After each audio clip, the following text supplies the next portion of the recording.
पंजाब के कैबिनेट मंत्री डॉक्टर रवजोत सिंह ने डेरा सचखंड पहुंचकर माथा टेका और प्रदेश की खुशहाली की अरदास की। डेरा पहुंचने पर प्रबंधन कमेटी के सदस्यों ने उनका स्वागत किया। इस अवसर पर उन्होंने डेरा प्रमुख संत निरंजन दास से मुलाकात कर उनका आशीर्वाद प्राप्त किया।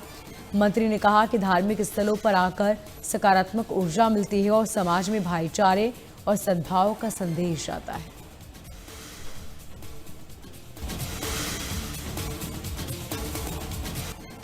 होशियारपुर में लुटेरों के हौसले बुलंद होते जा रहे हैं। ताजा मामला भगत नगर मोहल्ले से सामने आया, जहां लुटेरों ने एक बंद घर को निशाना बनाते हुए नकदी और गहने लूट लिए। ये पूरी घटना वहां लगे सीसीटीवी में रिकॉर्ड हुई।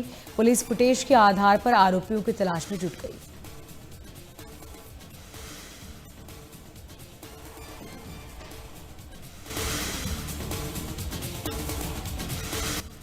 अमृतसर में शिरोमणि गुरुद्वारा प्रबंधक कमेटी के मुख्य कार्यालय में अंतरिम कमेटी की एक महत्वपूर्ण बैठक आयोजित की गई, जिसमें कई मुद्दों पर चर्चा हुई और कई बड़े फैसले लिए गए।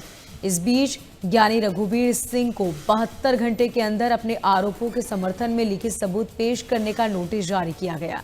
एसजीपीसी का कहना है कि बुधवार को पंजाब प्रेस क्लब जालंधर में प्रेस कॉन्फ्रेंस में लगाए गए आरोप गंभीर है।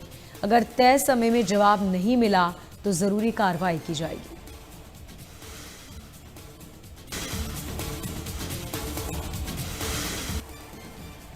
लुधियाना के किला रायपुर में आयोजित ग्रामीण ओलंपिक का भव्य समापन हुआ। 11 साल के बाद आयोजित हुई बैलगाड़ी रेस ने इस बार सबसे ज्यादा आकर्षण बटोरा। बड़ी संख्या में दर्शक इसे देखने पहुंचे। इस खास अवसर पर मुख्यमंत्री भगवंत सिंह मान और पंजाब के आप प्रभारी सिसोदिया भी पहुंचे। सीएम मान ने विजेता खिलाड़ियों को सम्मानित कर उनका उत्साह बढ़ाया। अपने संबोधन में सीएम मान ने कहा कि खेलों को राजनीति से दूर रखना चाहिए। इसके अलावा उन्होंने किला रायपुर में लाइब्रेरी बनाने की घोषणा भी की।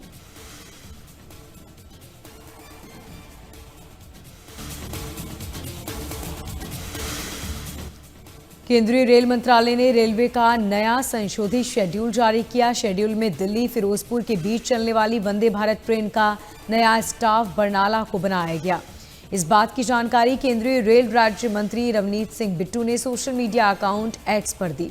उन्होंने कहा कि बरनाला निवासियों की मांग पर वंदे भारत ट्रेन आते जाते समय अब बरनाला स्टेशन पर ही रुकेगी। नई व्यवस्था लागू होने के बाद व्यापारियों, विद्यार्थियों को इसका सीधा फायदा होगा।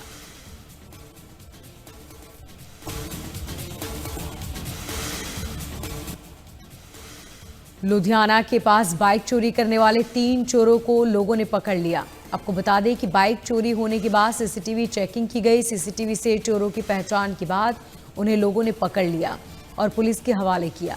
ये तीनों आरोपी नशे की जरूरत पूरा करने के लिए चोरी की वारदात को अंजाम देते थे।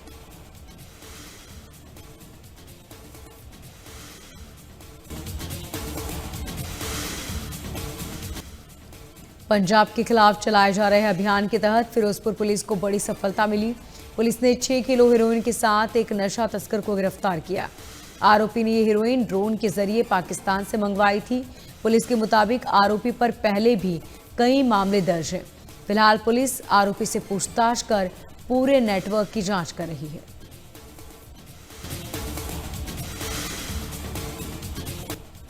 हरियाणा विधानसभा का बजट सत्र आज से शुरू हो रहा है। राज्यपाल असीम घोष के अभिभाषण के साथ बजट सत्र की शुरुआत होगी। इसके बाद 2 दिनों के अवकाश के बाद 23 फरवरी को सदन की कार्यवाही 2 बजे फिर से शुरू होगी। 24 से 27 फरवरी तक सत्र की बैठक होगी। 27 फरवरी को मुख्यमंत्री राज्यपाल के अभिभाषण का जवाब देंगे। इसके बाद 2 मार्च को मुख्यमंत्री सैनी वित्त मंत्री के रूप में बजट पेश करेंगे। हरियाणा विधानसभा का बजट सत्र 18 मार्च तक चलेगा।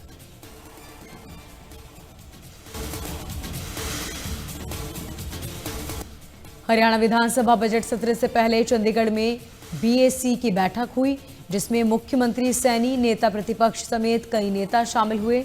बजट सत्र की तारीखों और समय पर चर्चा की गई।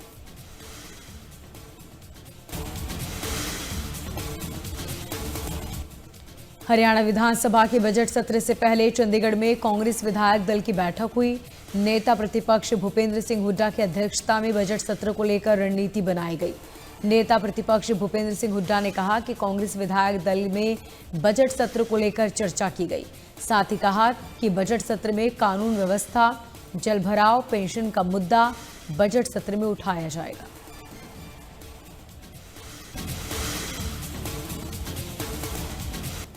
फरीदाबाद में शादी समारोह के बीच दो गुटों में विवाद हो गया, जहां दोनों पक्षों ने एक दूसरे के साथ जमकर मारपीट की। घटना का पूरा वीडियो सीसीटीवी सामने आया। सूचना मिलते ही पुलिस की टीम पहुंची, लेकिन दोनों पक्षों ने पुलिस के साथ मारपीट की। इसके बाद पुलिस ने कड़ी कार्रवाई करते हुए सभी आरोपियों को गिरफ्तार कर लिया। साथ ही आरोपियों पर सरकारी कार्य में बाधा डालने का भी मामला दर्ज है।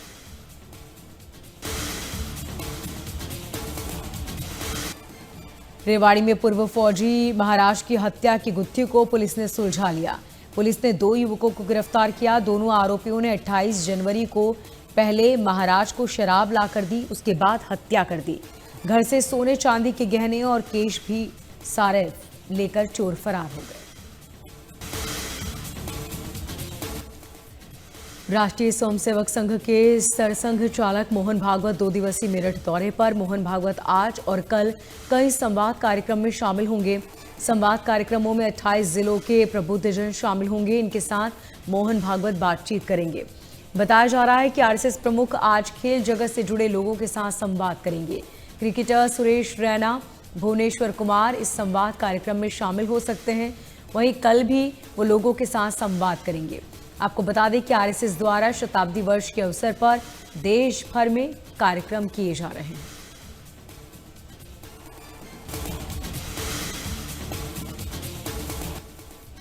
उत्तरकाशी में आयोजित जन जन की सरकार जन जन के द्वार कार्यक्रम में सीएम पुष्कर सिंह धामी शामिल हुए। सीएम धामी ने विभागीय स्टॉल का निरीक्षण कर कार्यक्रम का शुभारंभ किया। उन्होंने कहा कि जन जन की सरकार जन जन के द्वार अभियान के तहत अब तक 600 से ज्यादा शिविर लगाए जा चुके हैं और इन शिविर में 5 लाख से ज्यादा लोगों ने हिस्सा लिया।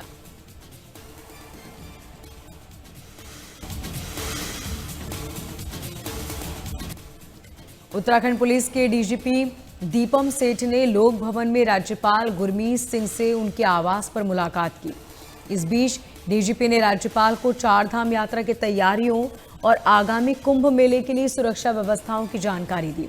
साथ ही डीजीपी ने 4 धाम यात्रा के लिए निर्धारित ट्रैफिक मैनेजमेंट, क्राउड कंट्रोल और साथ ही कई जगहों की मॉनिटरिंग करने को लेकर भी चर्चा की।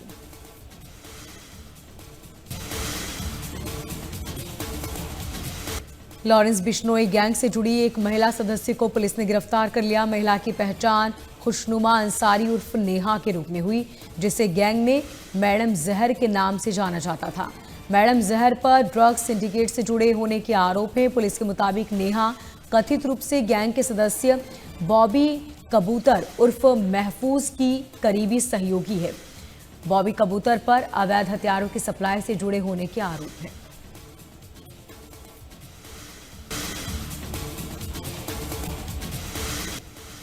दिल्ली में उपराज्यपाल विनय कुमार सक्सेना और सीएम रेखा गुप्ता ने 25 नए अटल कैंटीन का उद्घाटन किया। कृष्णानगर की नर्सरी बस्ती में डिजिटल माध्यम से इन कैंटीन की शुरुआत की गई। कार्यक्रम में केंद्रीय राज्य मंत्री हर्ष मल्होत्रा, दिल्ली के शहरी विकास मंत्री आशीष सूद समेत कई लोग पहुंचे। इस अवसर पर उपराज्यपाल वीके सक्सेना ने कहा कि ये दिल्ली के लिए महत्वपूर्ण दिन है। 25 नए अटल कैंटीन शुरू होने के बाद अब राजधानी में कुल 71 अटल कैंटीन अलग अलग जगहों पर चल रही हैं। इधर सीएम रेखा गुप्ता ने अपने संबोधन में कहा कि अटल कैंटीन उन लोगों के लिए जो प्रतिदिन कठिन परिश्रम करते हैं। हमारी सरकार सबका साथ सबका विकास के सिद्धांत पर दिल्ली में काम कर रही है।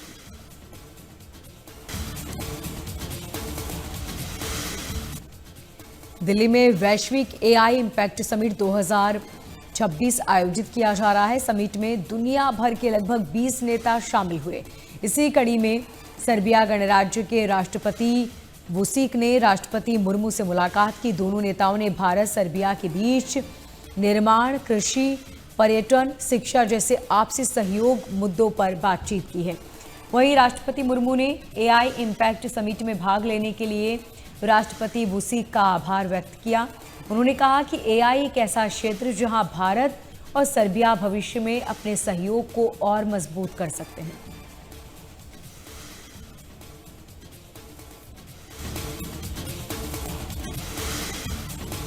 सुप्रीम कोर्ट ने गुरुवार को राज्यों और केंद्र सरकार की मुफ्त की योजनाओं को लेकर कड़ी टिप्पणी की। कोर्ट ने कहा कि अगर सरकार लोगों को सुबह से शाम तक फ्री खाना, गैस और बिजली देती रहेगी तो लोग काम क्या करेंगे। ऐसे में काम करने की आदत खत्म हो जाएगी। सरकार को रोजगार देने पर फोकस करना चाहिए। कोर्ट ने कहा कि गरीबों की मदद करना समझ में आता है, लेकिन बिना फर्क किए सबको मुफ्त सुविधा देना सही नहीं है। सुप्रीम कोर्ट ने ये टिप्पणी Tamil Nadu power distribution corporation limited की याचिका पर सुनवाई करते हुए की। इसमें कंज्यूमर की फाइनेंशियल हालत की परवाह किए बिना सभी को फ्री बिजली देने का प्रस्ताव था।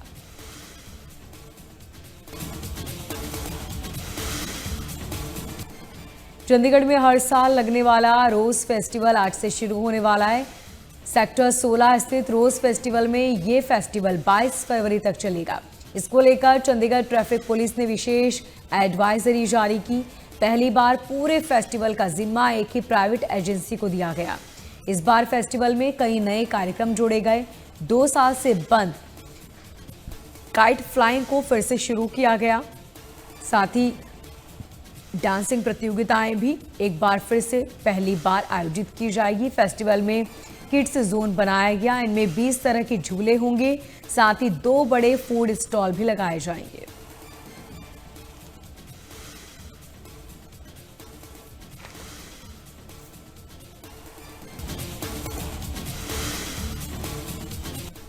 नाहन पांवटा साहिब के नेशनल हाईवे पर सड़क हादसा हो गया। स्कूल बस और बाइक सवार के बीच जोरदार भिड़ंत हो गई। हादसे में 2 से ज्यादा लोग बुरी तरह घायल हुए। घायलों को नजदीक के हॉस्पिटल में भर्ती कराया गया। आपको बता दें कि स्कूल की बस बच्चों को स्कूल लेकर जा रही थी, तभी अचानक बेकाबू बाइक सवार ने बस में टक्कर मार दी। बस दुर्घटनाग्रस्त हो गई। सूचना मिलते ही पुलिस पहुंची और मामले की जांच शुरू की।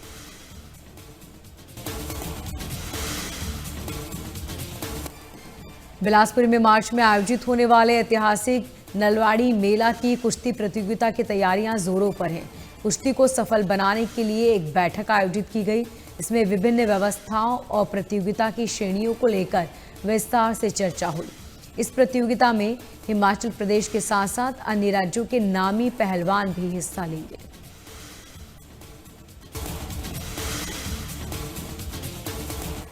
राजधानी दिल्ली में वैश्विक एआई इम्पैक्ट समिट का आयोजन किया गया। समिट में लगभग 20 वैश्विक नेताओं ने भाग लिया। इसी को लेकर स्विट्जरलैंड के राष्ट्रपति ने प्रेस कॉन्फ्रेंस की।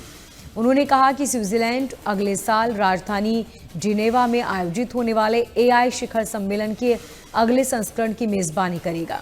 इस वैश्विक आयोजन की मेजबानी को लेकर हम बेहद उत्साहित हैं। उन्होंने कहा कि अंतर्राष्ट्रीय स्तर पर एआई वैश्विक नीतियों, नवाचार के लिए काफी महत्वपूर्ण है और एआई से व्यापार उद्योग को भी लगातार बढ़ावा मिल रहा है।